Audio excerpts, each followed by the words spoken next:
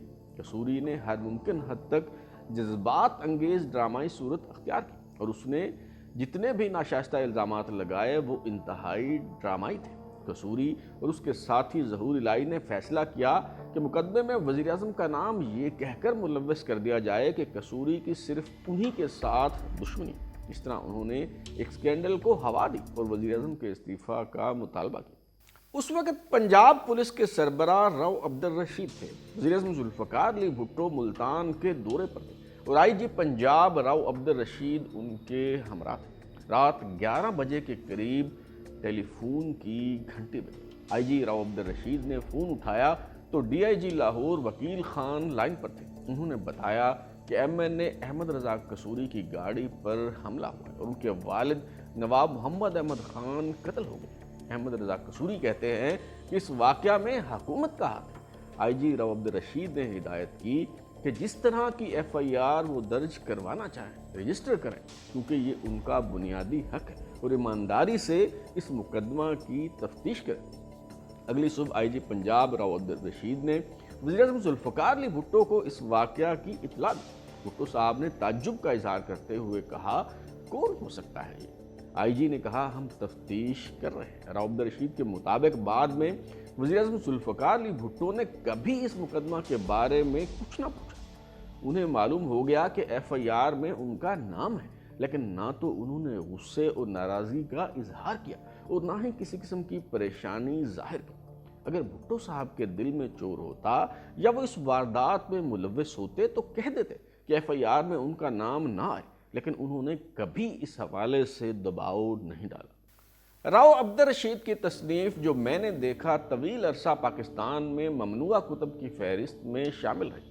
اس میں راؤ عبدالرشید کہتے ہیں، اگر کوئی سازش ہوتی بھٹو صاحب نے کی ہوتی تو کیا ہم احمد رضا قصوری سے کہتے کہ جو چاہو ایف آئی آر دے دو؟ اگر ہمارے دل میں چور ہوتا تو ہم یہ کہتے کہ جو ایف آئی آر چاہے دے دو۔ اس نے بھٹو صاحب کا نام دیا، ہم نے کوئی اعتراض نہیں کیا۔ اس کے بعد جب تفتیش شروع ہوئی تو جو بندوق استعمال ہوئی تھی اس سے برآمد ہونے والے کارتوس نہیں ملتے تھے۔ رپورٹ آئی تو معلوم ہوا کہ اس بندوق سے تو کار پر فائرنگ ہی نہیں کی گئی۔ یہ بھٹو صاحب کے حق میں بہت بڑی شہادت تھی۔ مولوی مشتاق اور ایم انور یہ کیس چلنے سے پہلے ہر قدم پر مشورہ کر کے تفتیشی افسروں کو ہدایات دیا کرتے تھے۔ اتنی بڑی سازش تھی کہ لوگوں نے اپنے ضمیر، اپنا ایمان، ہر چیز بیچ دی۔ مولوی مشتاق کی زیر ہدایت ساری تفتیش مکمل اور وہی پھر بعد میں جج بھی ہوئے۔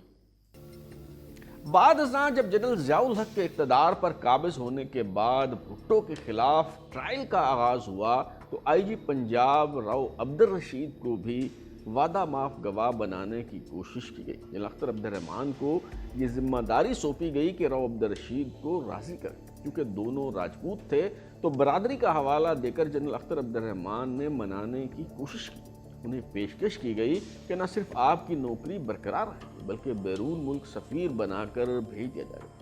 راؤ عبدالرشید نے ایک دن لگی لپٹے رکھے بغیر کہہ دیا، جنرل صاحب آپ یہ جو ہر روز چھڑی ہلاتے ہوئے آ جاتے ہیں اور توقع رکھتے ہیں کہ میں اپنے ضمیر کے خلاف کوئی بات کروں، تو اگر میں آپ کی بات نہ مانوں تو کیا کریں گے؟ مجھے پھانسی چڑھا دیں گے؟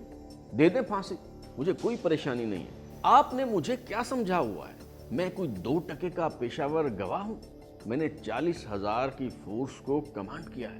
ذوالفقار علی بھٹو کے جوڈیشل مرڈر کی ردات بیان کرنے کا سلسلہ جاری ہے۔ اگلی قسط میں ہم آپ کو بتائیں گے کہ ذوالفقار علی بھٹو اور احمد رضا قصوری کے لو اینڈ ہیٹ ریلیشن شپ کا آغاز کیسے ہوا۔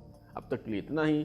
بلال اوری کو اجازت دیجیے، پھر ملاقات ہوگی۔ اگر آپ اپنی رائے دینا چاہتے ہیں یا پھر کوئی تجویز تو ہمارا واٹس نمبر 033284105337 دستیاب ہے۔ اپنا فیڈ بیک دیں، لائک کریں، سبسکرائب کرنے کے بعد گھنٹی دبائیں اور دیکھتے رہیں ہمارا چینل ترازو۔